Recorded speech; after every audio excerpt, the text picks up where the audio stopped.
Bom, irmãos, dando continuidade aí à nossa série que se iniciou faz pouco tempo, no livro de Romanos, e que iremos abordar e refletir sobre muitas coisas que esse livro tão importante, tão pesado, vamos dizer assim, traz para nós, um dos livros mais densos que a Bíblia tem, em que Paulo expõe ali praticamente toda a sua teologia, aquilo que ele crê que nós devamos seguir como igreja.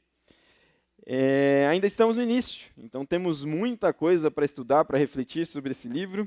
E hoje refletiremos sobre o capítulo 2. Capítulo 2 de Romanos, a partir do versículo 17 até o versículo 29. E antes de lermos o texto, queria fazer uma breve introdução para que todos entendam o contexto em que está acontecendo aqui nesses 3 primeiros capítulos de Romanos, né? 1, 2 e 3, Paulo inicia ali o seu livro com o prefácio, mas ele já começa fazendo uma série de exortações, fazendo uma série de condenações às formas que as pessoas agiam naquela época. E nos capítulos 1 e 2, ele foca mais, 1 e 2, até o início do 2, ele foca mais ali a condenação aos gentios, que era o povo em que ele mais falava, que era o povo que ele mais abordava. No capítulo 2, que é o que a gente vai refletir hoje, ele foca ali a condenação à injustiça em que o povo judeu agia, em que o povo judeu trabalhava. E no capítulo 3, a gente vai ver uma ênfase geral de Paulo ali para todos os tipos de pessoas, sem fazer uma distinção. Então, eu costumo dizer que o livro de Romanos ele é tão pesado, ele é tão denso, que Paulo já começa com a gíria que muitos costumam usar, com os 2 pés no peito de quem está lendo. Ele começa ali já exortando de forma muito pesada todo mundo que lê esse livro. Sejam aquelas pessoas daquela época para as quais Paulo estava falando diretamente, ou para todos nós, através da leitura da palavra de Deus. Então a gente vai ter exortação aos gentios, a gente vai ter exortação aos judeus, a gente vai ter exortação indistinta a qualquer tipo de pessoa. E por que Paulo faz isso especificamente para os judeus no texto em que vamos ler hoje, a partir do versículo 17? A gente precisa entender, eu sei que tem muita gente aqui que é muito experiente na igreja e sabe disso, mas a gente sempre precisa fazer um resumo para aqueles que são novos, para aqueles que estão começando na fé ainda. Paulo condena veementemente a religião de aparência dos judeus. Paulo, a gente vai ler o texto, a gente vai ver como Paulo evidencia que Deus não se importa com as aparências, e sim com o coração. Por que Paulo faz isso? Porque o povo judeu, ele tinha uma certeza absoluta, que eles eram o povo escolhido de Deus. E eles realmente eram o povo escolhido de Deus. Eles não estavam errados nessa certeza que eles tinham. O problema é que essa certeza de serem o povo escolhido de Deus, como a gente vai ver lá a partir da aliança em que Deus faz com Abraão, que é citada em Gênesis 17:10, em que eu vou ler aqui para vocês rapidamente, em que Deus fala para Abraão: esta é a minha aliança com você. Não, desculpa, Deuteronômio 7:6 primeiro. Pois vocês são um povo santo para o Senhor, o seu Deus. O Senhor, o seu Deus, os escolheu dentre todos os povos da face da terra para ser o seu povo, o seu tesouro pessoal. Olha que forte esse versículo. Deus escolhe os judeus para ser o seu povo, o seu tesouro pessoal. Então, na cabeça do judeu, eles eram o tesouro de Deus. Essa era a convicção que todo judeu tinha. Eu fui escolhido por Deus. Só que aqui entrava a armadilha. Aqui entrava a pegadinha onde praticamente todos, ou a grande maioria dos judeus, acabavam caindo. Eles acreditavam que eles eram os escolhidos de Deus por serem especiais diante dos outros, por serem superiores diante dos outros. Deus escolhe o povo de Israel, e eu não vou entrar aqui numa teologia do Antigo Testamento, porque não é nem o foco, mas Deus escolhe o povo de Israel para que, não porque eles eram melhores do que os outros povos, mas sim porque através deles, Deus queria alcançar os outros povos. Deus escolhe o povo de Israel a partir de Abraão, o pai da fé. E a partir de Abraão ele faz a aliança que vai chegar ao todo o povo de Israel, em que deles Deus faria uma grande descendência. Então, o povo de Israel ele não foi escolhido por ser melhor do que os outros. E isso a gente precisa entender para aquilo que a gente vai refletir hoje. Esse é o ponto-chave, esse é o ponto central daquilo que a gente vai refletir aqui hoje. O povo de Israel não foi escolhido por ser superior a nenhum outro povo. A gente precisa ter isso em mente. Assim como nós não somos superiores por já conhecermos a Cristo. A gente vai ver que Paulo ele é muito direto a essa condenação nos versículos em que a gente vai ver aqui. E além da aliança, tinha mais duas coisas que faziam o povo de Israel se sentir superior aos outros, que também faziam parte da aliança, né, que de uma forma geral engloba essas outras duas coisas, mas a gente vai ver que Paulo destrincha também nesse texto que a gente vai ler, que é a lei e a circuncisão. Quando o povo de Israel recebe a lei de Deus, na cabeça deles, só eles conheciam a lei. E só eles praticavam a lei. Isso fazia ainda mais o senso de superioridade deles se elevar. Eles entendiam que Deus tinha dado a lei para eles e que somente eles conseguiam cumprir a lei em sua plenitude. Além disso, eles tinham a marca da circuncisão. E assim, em Gênesis 17:10, diz assim: esta é a minha aliança com você e com os seus descendentes, aliança que terá que ser guardada. Todos do sexo masculino entre vocês serão circuncidados na carne. Terão que fazer essa marca, que será o sinal da aliança entre mim e vocês. Esta é a minha aliança com você e com os seus descendentes, aliança que terá de ser guardada. Todos os do sexo masculino entre vocês serão circuncidados na carne. Então, a circuncisão era um sinal da aliança que Deus havia feito com o povo de Israel. Só que também, de forma incorreta, os judeus interpretavam que somente era povo de Deus aqueles que haviam sido circuncisados. E eles levam isso e carregam isso até Paulo. A gente vai ver aqui, até hoje, na verdade, né? Mas até Paulo no contexto que a gente vai ler Romanos aqui. A gente vai ver que esse texto é em Gênesis, no primeiro livro da Bíblia, ali da aliança de Deus com Abraão, em que Israel nem existia como nação ainda. E a gente vai estar lá em Romanos, depois de Jesus, muitos anos depois de Jesus, em que Paulo combate a mesma coisa, de milhares de anos atrás. E essa coisa continua até hoje, que é o senso de superioridade em relação aos outros. Os judeus eles se achavam tão superiores às outras pessoas, aos gentios de uma forma geral, que eles chamavam os gentios de cães. Eles não consideravam os gentios nem humanos. Eles consideravam os gentios animais. A gente vai ver isso em evidência num texto muito difícil de ser interpretado, que está lá em Marcos 7:26, em que uma mulher gentil, em que era fenícia de outro povo, chega para Jesus com a sua filha endemoniada e diz assim, Marcos 7:26, a mulher era grega, sírio-fenícia de origem, e rogava a Jesus que expulsasse da sua filha o demônio. E Jesus lhe disse, deixe que primeiro os filhos comam até se fartar, pois não é correto tirar o pão dos filhos e lançar aos cachorrinhos.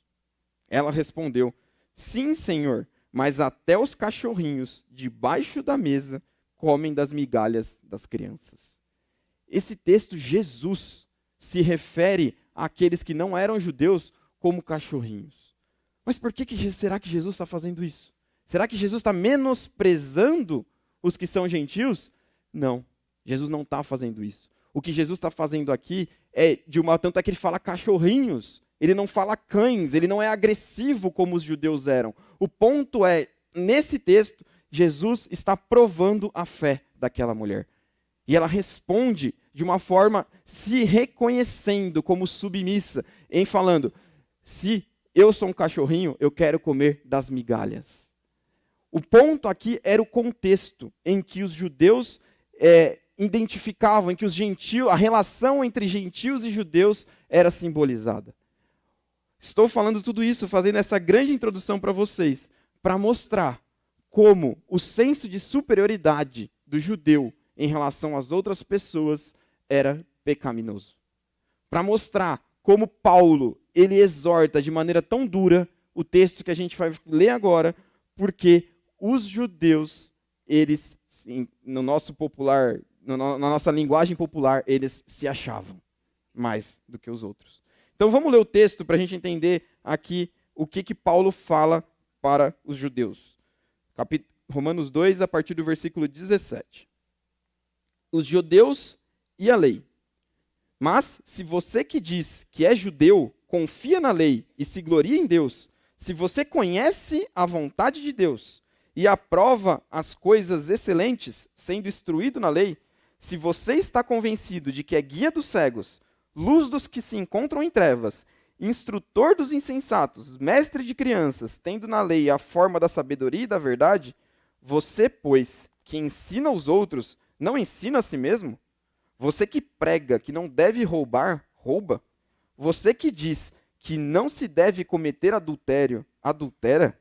Você que detesta ídolos, rouba os templos? Você que se gloria na lei, desonra a Deus pela transgressão da lei? Pois, como está escrito, o nome de Deus é blasfemado entre os gentios por causa de vocês. A circuncisão tem valor se você pratica a lei, mas se você é transgressor da lei, a sua circuncisão já se tornou incircuncisão. Portanto, se a incircuncisão observa os preceitos da lei, não será essa incircuncisão considerada como circuncisão? E se aquele que é incircunciso, por natureza, cumpre a lei, certamente ele julgará você, que embora tenha a letra da lei e a circuncisão, é transgressor da lei. Porque não é judeu quem o apenas é exteriormente, nem é circuncisão a que é somente na carne. Porém, judeu é aquele que é o interiormente, e a circuncisão é a do coração, pelo Espírito, não segundo a letra, e cujo louvor não procede de seres humanos, mas de Deus. Senhor, te peço que, assim como já tem feito, o Senhor continue a falar conosco, teu Espírito esteja livre para agir em nosso meio e que a tua palavra encontre moradia em nossos corações, Senhor. É isso que eu te peço, em nome de Jesus, amém. Paulo faz uma introdução nos 3 primeiros versículos em que a gente leu, em que ele começa a falar, você é tudo isso? Você é mestre da lei? Você é guia dos cegos? Você é mestre de crianças? Ele começa a enaltecer aquilo que os próprios judeus se achavam. E, de repente, Paulo vem com uma série de perguntas de autoexame, uma série de confrontação àqueles judeus. Você faz isso, você sabe isso, mas não age da mesma maneira? É um texto difícil de ser lido. É um texto em que há o confronto. Há alguns textos na Bíblia em que a gente pega, quando o pastor Wagner, lá junto com o pastor Neto, dividem as séries, os textos em que cada um vai pregar, e você pega o texto, você lê, e aí automaticamente, pelo menos comigo é assim, automaticamente eu leio o texto e já falo, oba, esse texto aqui é tranquilo de pregar. Esse texto vai falar da graça. Esse texto vai falar do amor. Esse texto vai falar como Deus nos ama e como Ele nos quer perto dEle. Já tem outros textos que você pega e você lê e você fala, vixe, esse texto é pesado. Esse texto é difícil. Esse texto Deus vai me confrontar a partir do momento em que eu li a primeira vez o texto. Assim como Ele vai confrontar todo mundo que está ouvindo aqui hoje. É um texto em que o Espírito nos leva a refletir como estamos vivendo. Será que a gente tem vivido por aparências, por atitudes externas, ou a gente tem vivido realmente aquilo que a gente faz, aquilo que a gente fala, aquilo que a gente demonstra? Eu não sei dizer como tem sido a sua vida. Eu sei dizer como tem sido a minha vida. A minha vida como pastor, aquilo que eu subo aqui em cima para pregar. E eu sei que eu preciso melhorar e mudar em muita coisa. Quando eu leio essas perguntas de autoexame, automaticamente já vem na minha mente todos os pecados que eu cometo diariamente. Tudo aquilo que eu falho, tudo aquilo que eu erro. E muitas vezes vem até o questionamento, como eu, pecando como eu peco, posso ser pastor? E essa é a reflexão que a gente tem que pensar, irmãos, independente do cargo que você é, independente do tempo de igreja que você tem, independente daquilo que você faz. Aqui Paulo está falando para judeus que conheciam a lei em detalhes. Paulo está falando para o povo escolhido dele. Aqui não sei de sangue, né, de descendência, quantos são judeus? Pode ser que tenha algum judeu aqui de sangue, de descendência, mas a grande maioria com certeza não é, ou pelo menos não sabe que é, né? Porque já misturou tanto que a gente não tem nem conhecimento. Mas o povo escolhido de Deus continua sendo a igreja. O povo separado de Deus, o povo santo, escolhido por Deus para que os outros povos encontrem a verdade do Evangelho, somos nós. Então, automaticamente, mesmo não sendo judeus, essas perguntas de autoexame, essa confrontação que Paulo faz, é para mim e é para você. É para cada um de nós, como filhos de Deus. E o primeiro problema que a gente vai ver, que está aqui nos primeiros 3 versículos, do 17 ao 20, é o problema do orgulho. Eu já fiz uma introdução bem grande falando disso, para a gente entender qual que era o orgulho, como os judeus se achavam diante dos outros. E nesses 3 primeiros versículos, Paulo, na versão que a gente leu aqui, que é a NAA, não tem a palavra, ela é traduzida de uma outra forma. Mas em outras versões, no versículo 17, ele fala assim: mas se você que diz que é judeu confia na lei e se gloria em Deus, esse se gloria, em outras versões, ele é traduzido como se gaba. Se gaba em Deus. E esse texto, e essa palavra, esse termo no original, é uma palavra que é muito usada por Paulo. Ela é usada por Paulo em todas as suas cartas em mais de 40 vezes. E olha só, quem mais usa essa palavra? Paulo. O mesmo Paulo que em outro momento vai falar: se você não consegue imitar a Jesus, me imite, que já está bom. Olha isso. Olha a linha tênue em que o orgulho é colocado para nós. Em um momento, e na grande maioria das vezes em que Paulo usa essa palavra, usa esse termo de vanglória, de se gabar, de se enaltecer, ele é usado, na maioria das vezes, de uma forma pejorativa, de uma forma crítica, como é nesse texto. Mas em outros textos, essa palavra, ela também é usada de uma forma positiva. E é uma linha tênue. Sabe por quê, irmãos? Porque eu vou falar para você, vou fazer uma pergunta para os irmãos aqui agora. Por exemplo, quem aqui tem orgulho dos seus filhos? Quem aqui tem orgulho de ser cristão? Levanta a mão. Eu tenho orgulho de ser cristão. Eu tenho orgulho das minhas filhas? Não sempre, às vezes. Tenho orgulho dos meus pais. Tenho orgulho de uma série de coisas que eu já fiz, que eu sei que foram positivas. Tenho orgulho. E será que isso é pecado? Não. Só que a gente precisa entender essa linha tênue entre o que é o orgulho pecaminoso e o que é o orgulho que não é pecaminoso, o orgulho sadio. E aqui Paulo está criticando esse orgulho do judeu que era pecaminoso, em que eles se achavam superiores aos outros. Só que o mesmo termo, para os irmãos verem como é uma linha tênue, o mesmo termo é usado no Antigo Testamento, em Jeremias, por exemplo, Jeremias 9, 23 e 24, em que o profeta diz assim: assim diz o Senhor, não se glorie o sábio em sua sabedoria, nem o forte em sua força, nem o rico em sua riqueza. Mas quem se gloriar, glorie-se nisto, em compreender-me e conhecer-me, pois eu sou o Senhor, e ajo com lealdade, com justiça e com retidão sobre a terra, pois é dessas coisas que me agrado, declara o Senhor. O ponto central da gente entender o que é um orgulho que nos leva a pecar e o que é um orgulho que é sadio, que não nos leva a pecar e sim nos aproximar de Cristo, é em quem estamos nos gloriando. Jeremias é muito claro: se você quer se gloriar, glorie-se em mim. Glorie-se no Senhor, não Jeremias, glorie-se no Senhor. Esse é o ponto. A gente precisa entender. O erro do judeu não era se gloriar de que eles tinham sido escolhidos por Deus. A gente leu lá em Gênesis, eles eram o tesouro de Deus. O ponto do judeu, o pecado do judeu, era ele se gloriar, achando que ele tinha sido escolhido por Deus por ser superior aos outros povos. O ponto que nos leva a cair, que nos leva a pecar, é acharmos que somos escolhidos por Deus porque somos superiores àqueles que não são. Aqueles que ainda não compreenderam o Evangelho, aqueles que não têm as mesmas atitudes ainda que nós. Nós não somos superiores a eles, irmãos.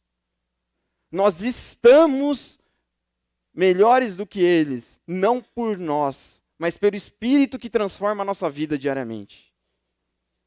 A gente vive numa sociedade que está extremamente destrutiva. E não tem como pregar numa manhã sem citar o que aconteceu essa semana em que todos ficaram sabendo. Em que provavelmente todos viram.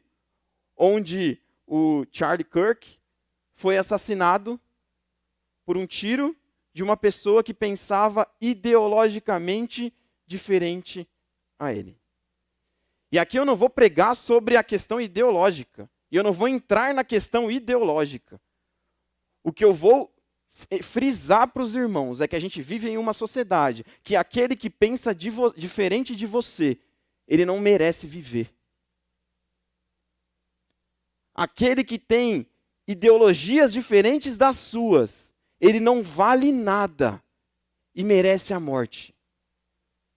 Essa é a sociedade que a gente vive. A gente vive numa sociedade que se eu penso diferente dele, ele é um cão. Igual a gente vê os judeus agindo com os gentios. Qual que é a diferença entre você menosprezar como os judeus menosprezavam os gentios, os chamando de cães, do que a gente viu essa semana? Na essência, o problema é o mesmo. Na essência, o pecado é o mesmo. É você achar que pelo fato de você ser de lado A, de lado B, de lado X, de lado Y, você é superior ao seu irmão. Ou a outra pessoa que pode não ser seu irmão por não ter encontrado a Cristo ainda. Mas ela também é uma pessoa que foi criada à imagem e semelhança de Deus. Assim como você, assim como eu. Como a gente tem agido com as pessoas que são diferentes de nós, com as pessoas que pensam diferente de nós. Como temos nos comportado. Será que eu venho aqui e prego, e quando eu encontro uma pessoa no meu trabalho, uma pessoa no meu dia a dia, que pensa completamente diferente de mim, eu ajo com ela demonstrando superioridade, demonstrando menosprezo, tratando ela como um cão, achando que o que ela fala não serve para nada? A gente se fechou tanto nos nossos núcleos de superioridade que a gente não conversa mais. A gente não ouve o que as pessoas que pensam diferente de nós têm para falar. Porque qualquer coisa que sai da boca daquela pessoa que pensa diferente de mim não é válida. Isso não é demonstrar superioridade? E aí eu estou falando de todas as áreas, irmãos. Tem a área política que tem polarizado o mundo. Sim. Mas a gente vai ter, por exemplo, a área da igreja, a área doutrinária.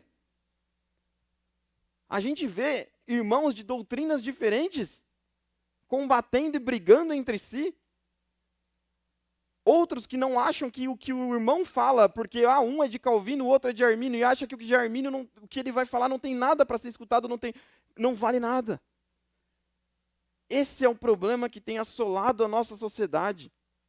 A gente tem olhado as aparências das pessoas, as ideologias das pessoas, aquilo que as pessoas fazem, e achamos que por causa daquilo nós somos melhores do que elas. E a gente, como igreja, como discípulos de Cristo, essa mudança tem que partir de nós. A gente não pode agir com orgulho em qualquer ambiente em que nós estivermos. A gente precisa entender que somos iguais diante de Deus. E o que nos aproxima de Deus é dom do Espírito e não por mim. A gente precisa lutar contra esse orgulho. A gente precisa lutar contra essa sensação de achar que aqueles que são diferentes de nós são inferiores. A gente vive numa comunidade aqui, numa igreja, em que as pessoas são diferentes. E esses dias eu estava converso com vários casais, né? Mas essa semana eu estava conversando com uma pessoa e a gente comentou sobre a dificuldade de lidar com pessoas diferentes nas lideranças. E aí eu brinquei e falei assim, é nisso em que Deus trabalha. Quando a gente é colocado ali pelo pastor Neto, pelo pastor Wagner, por algum líder para trabalhar com pessoas que são diferentes de nós, é a oportunidade da gente aprender a ser humilde e de agir de forma altruísta, se permitindo aprender com o outro. E que não tudo seja necessário que seja exatamente do nosso jeito. Essa é a forma em que Deus trabalha nas nossas vidas para diminuir o nosso orgulho, para nos tornar pessoas mais humildes, mais parecidas com Ele. O judeu se achava, porque ele era povo escolhido. E ele era povo escolhido. Só que, a partir do momento em que eles foram escolhidos por Deus, como povo, como nação, isso também trazia responsabilidade para eles. E é o segundo ponto, em que Paulo confronta aquilo que eles falavam, porque eles não agiam da mesma forma. Somos escolhidos filhos de Deus. Eu fui escolhido por Deus para ser filho dele. E glória a Deus por isso. Não vem de mim, vem dele. Mas a partir do momento em que eu fui escolhido por ele, eu também tive a responsabilidade de filho. Aqueles que são pais de crianças sabem como é difícil na educação você dar as responsabilidades para os seus filhos.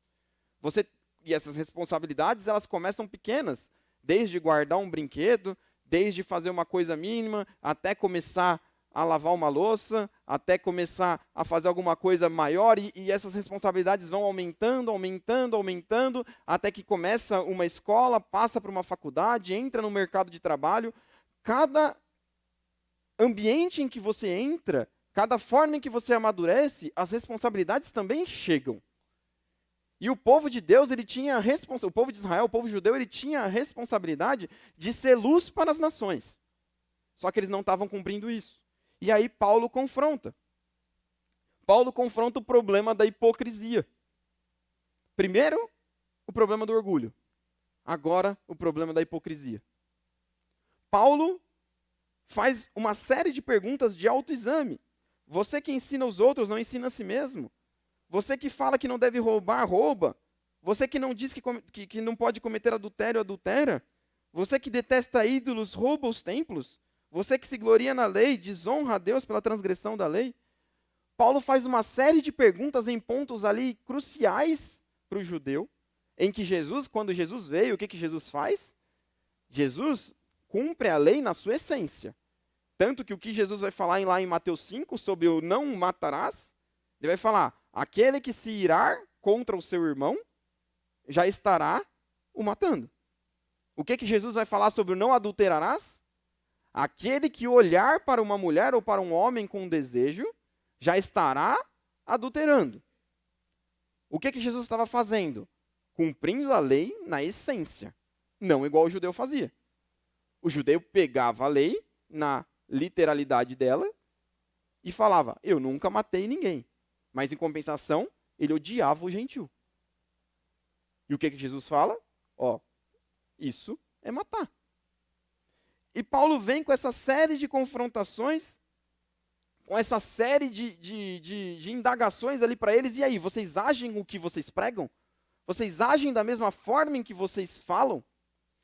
E aqui, para mim, foi a parte mais difícil dessa pregação, irmãos. Porque quando você lê isso, e você vai ler o cumprimento da lei na sua essência, e você vai pensar também em que Jesus fala que aquele que descumpre um ponto da lei, descumpre ela inteira, você vai falar, Nossa, como que eu vou pregar? Como que eu vou ter a cara de pau de subir no púlpito e pregar para a igreja? E a gente é tentado a pensar dessa forma. Só que o que Paulo está condenando aqui não é o pecado do judeu.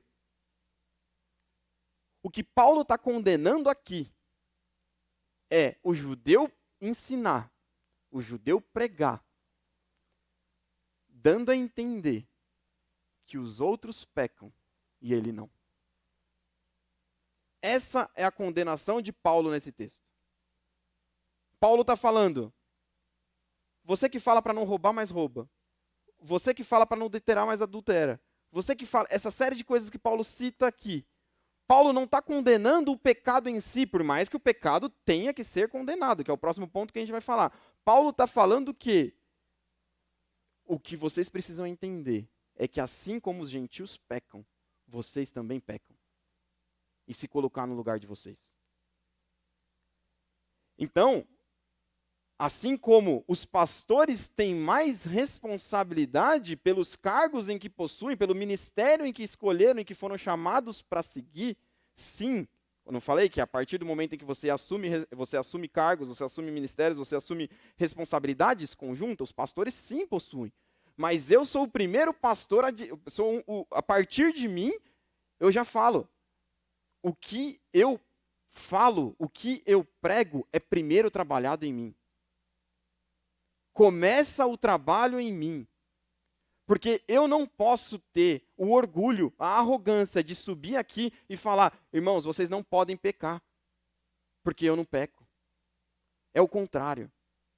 O que eu trago para os irmãos aqui nessa manhã é a reflexão de que, assim como vocês pecam, o irmão que você não gosta, o irmão que você se acha superior também peca.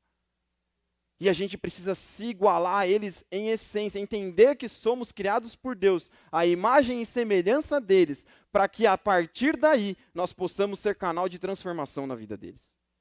E é isso que eu busco fazer, e é isso que o pastor Wagner, o pastor Neto, o pastor Lucas, o pastor André, todos os pastores dessa igreja tentam fazer. Quando subimos aqui em cima, não estamos nos colocando como superiores aos irmãos, mas estamos nos colocando como iguais aos irmãos, dispostos a lutar junto contra o pecado. Essa deve ser a nossa posição como igreja. A gente não pode ser hipócrita. Isso não quer dizer que a gente não peca. A gente não pode ser hipócrita de achar que os outros pecam e eu não. Esse é o confronto de Paulo. Isso é o que Paulo quer que a gente mude. Essa semana eu estava fazendo também um acompanhamento de casais aí com alguns jovens. E tem uma frase no livro lá, que eu não sei se é do próprio autor do livro ou não, mas ela é citada ali, em que ela fala, enquanto o sabor do pecado não for amargo, o sabor do perdão de Cristo não será doce. Aqueles que não se constrangem com o pecado que comete, não têm dimensão do tamanho do sacrifício de Cristo por nós na cruz. O pecado precisa doer em nós. O pecado precisa incomodar. Eu posso vir aqui e pregar sobre uma série de coisas. E eu posso cair nos mesmos pecados que eu estou pregando para que os irmãos não cometam. E ok, porque eu sou ser humano, eu sou pecador. O que eu não posso é me acomodar com esse pecado. Esse pecado não pode não doer em mim.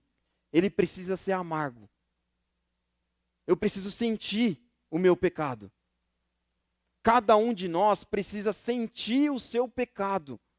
Aquilo precisa doer na gente. Porque quando doer, eu vou olhar para a cruz e vou ver que eu fui liberto daquilo por um amor incondicional, mesmo sem merecer. Esse é o Evangelho. Esse é o Evangelho verdadeiro. Um Evangelho que transforma as nossas vidas. Não porque merecemos, por amor, mas que condiciona a gente viver uma vida de transformação e de mudança.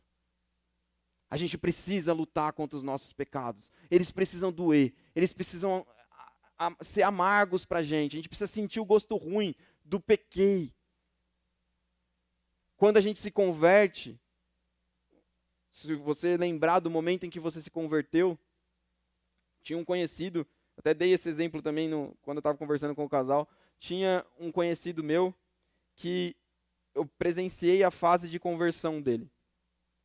E, hoje em dia, infelizmente, ele está até afastado da igreja. Não sei se converteu de verdade ou não. Mas eu lembro que quando ele passou ali pelo momento em que ele se converteu, em que ele passou a frequentar a igreja, em que ele passou a agir diferente, passou a fazer um discipulado. E eu lembro bem na semana em que ele foi para o projeto de carnaval com a gente. E antes disso, ele vivia, 2 semanas antes, ele não era salvo, não era convertido, e vivia na vida de pecado dele. E aí eu lembro de uma frase que ele falou que me marcou muito, em que ele fala: é incrível como o que eu fazia na semana passada era ruim e eu não percebia. E agora eu percebo. Isso é o evangelho. Só que a gente passa tempo demais na igreja. E aí aquilo que a gente antes achava absurdo de cometer, a gente vai se acomodando. E a gente vai cometendo. E a gente já não acha mais tão diferente e tão absurdo. Por isso que a gente precisa renovar esse senso de que o pecado nos afasta de Deus. Eu preciso lutar contra o pecado o tempo todo, sabendo que eu peco, mas não sendo hipócrita de me acostumar com aquilo e falar diferente. É isso que Paulo traz. Por último, o problema é que essa hipocrisia, esse falar e não agir, causava um grande problema naquela época, que continua sendo causado até hoje. O versículo 24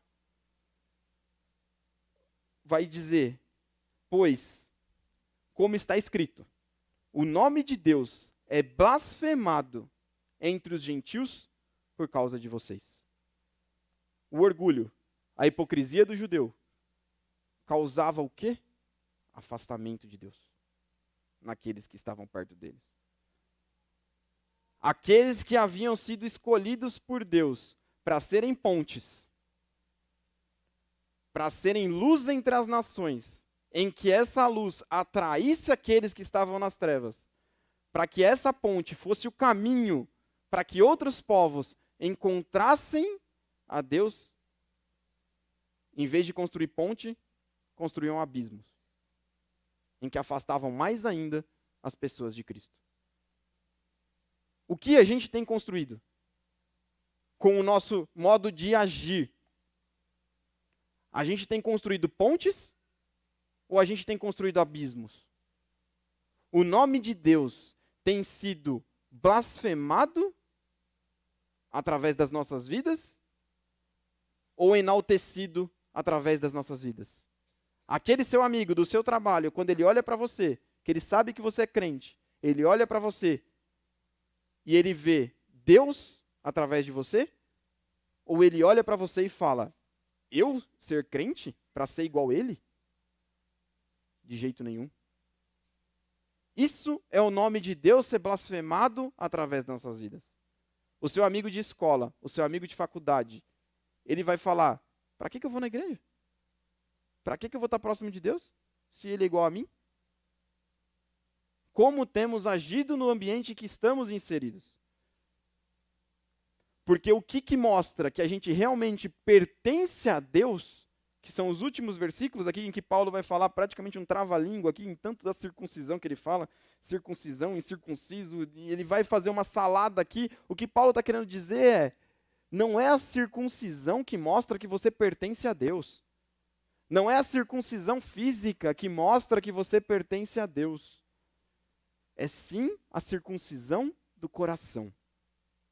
É isso que mostra, isso que é o sinal de pertencimento à aliança. E é interessante, como eu falei, Paulo está falando aqui em Romanos, mas Moisés já falou isso lá em Deuteronômio, para os primeiros. Deuteronômio 36 vai falar: o Senhor, o seu Deus, circuncidará o coração de vocês e o coração dos seus descendentes, para que vocês amem o Senhor, o seu Deus, de todo o coração, de toda a alma, para que vocês tenham vida. Aquilo que nos traz a vida, aquilo que nos faz pertencer à aliança, não é a circuncisão. Não é a circuncisão física, e sim a circuncisão do nosso coração. E o que é isso, para termos aí, para quem não é antigo de igreja? Por exemplo, no nosso contexto a gente vai ter o batismo. O batismo é um sinal público em que mostramos para todos, em que morremos para a nossa velha vida e nascemos para a nossa nova vida ao lado de Cristo. Isso simboliza que fazemos parte da nova aliança. É um símbolo, é um sinal que não é físico, que não caminha conosco o tempo todo, como é a circuncisão, mas é uma coisa pública, que é necessária. Porém, o batismo não salva ninguém. Você pode ser batizado e viver uma vida hipócrita. A circuncisão do coração, ela é espiritual. E ela tem uma forma, existe uma forma em que essa circuncisão do coração, ela é demonstrada para os outros. E é a única forma, irmãos. E essa forma não é a forma que eu me visto. Eu podia estar aqui hoje de paletó, alguns iam gostar, outros não. Uns iam achar mais bonito, outros pior. Isso não muda nada do que eu estou falando aqui para os irmãos. Nada. A gente pode ter gostos, a gente pode ter preferências, a gente pode ter costumes e tradições que até certo ponto são positivas e que a gente deve seguir, porque a história da igreja foi feita dessa forma e a gente deve seguir. O que a gente não pode é achar que isso é sinal da aliança. Achar que isso é símbolo de que faz parte do reino de Deus. Nenhuma aparência demonstra se você segue ou não a Cristo. Nenhuma aparência é símbolo disso. O que é símbolo, o que mostra, é o que está escrito em Gálatas 5, 22 e 23. Esse é o sinal da aliança. Essa é a demonstração que eu tenho em que eu sou filho de Deus ou não. É o fruto do Espírito. É através dele que eu vou demonstrar se eu sou circunciso ou incircunciso. Se eu sou filho de Deus ou filho das trevas. Gálatas 5, 22 e 23 fala, mas o fruto do Espírito é amor, alegria, paz, paciência, amabilidade, bondade, fidelidade, mansidão e domínio próprio. Contra essas coisas não há lei. Não importa como eu me visto, não importa o que eu falo, importa aquilo que sai do meu coração, que é o fruto do Espírito. Consequentemente, quando eu possuo o fruto do Espírito, eu vou me vestir de forma decente, eu vou falar coisas decentes, eu vou agir de forma decente. É uma consequência. Primeiro o fruto, depois a ação. Assim a gente vive uma vida de verdade, uma vida verdadeira diante de Deus. Porque a nossa aprovação está no versículo 29, que eu encerro com ele. Porém, judeu é aquele, e eu vou trocar o judeu aqui por filho de Deus. Porém, filho de Deus é aquele que o que é interiormente. E a circuncisão é a do coração, pelo Espírito e não pela letra. Cujo louvor, cuja aprovação não procede de seres humanos, mas de Deus. Nós precisamos ser aprovados por Deus. É dele quem vem a nossa aprovação. E seremos aprovados por Deus quando vivermos uma vida de abundância do fruto do Espírito. E trabalharmos nisso, sabendo em que somos pecadores, não somos superiores ao nosso irmão, mas podemos ser diferentes e fazer a diferença na vida dele através do Espírito Santo que habita em nós. É isso que devemos agir, é dessa forma que devemos agir, entendendo que somos filhos de Deus, dispostos a sermos usados por Ele. Amém? Baixe sua cabeça. Senhor, te agradeço pela tua palavra. Te agradeço porque ela é viva, ela é atual, ela nos confronta. Te peço perdão, Senhor, pelos nossos erros, pelas nossas falhas, Senhor, pois muitas vezes falamos e agimos de forma diferente. Mas te peço que através do teu Espírito, o Senhor nos incomode, Senhor. O Senhor nos quebrante, para que a gente lute contra esses pecados, Senhor. Para que a gente possa realmente buscar cada dia mais uma vida de santidade, sabendo que a nossa fé vem de Ti. As forças para conseguirmos lutar contra os pecados que nos tentam, que nos atormentam, vêm de Ti, Senhor. Que o Senhor esteja nos enchendo, nos capacitando, Senhor, para que a gente realmente seja cheio do Espírito Santo, tenha o seu fruto, Senhor Deus, e derrame esse fruto onde estivermos. Seja no nosso trabalho, seja na sociedade que estamos, em que está tão doente, está tão perdida, Senhor Deus. Que a gente possa ser essa ponte, através do amor, através do teu fruto, de levar aqueles que pensam diferente de nós ao teu encontro, Senhor. Que a gente não seja aqueles que cavam abismos entre o Senhor e aqueles que necessitam. Que nós possamos realmente, Senhor, sermos pontes, sermos instrumentos a ser usados por Ti, Senhor Deus, para que aqueles que estão ao nosso redor conheçam a cada dia mais o Senhor. Sabemos que esse é o verdadeiro Evangelho e precisamos que o Senhor nos capacite a cumpri-lo, Senhor. Que o Senhor esteja nos fortalecendo a cada dia, por mais que seja difícil, por mais que sejamos tentados a desanimar, a nos enfraquecer por causa das dificuldades, que o Senhor nos fortaleça, nos abençoe, para que a gente continue nessa luta, nessa busca pela santidade e de fazer a diferença nas nossas vidas, começando pelas nossas famílias, começando por aquilo pelo nosso núcleo onde estamos envolvidos, e assim espalharmos, Senhor Deus, para toda a população, para toda a humanidade, aonde estivermos, Senhor Deus. É isso que eu te peço. Em nome de Jesus, amém.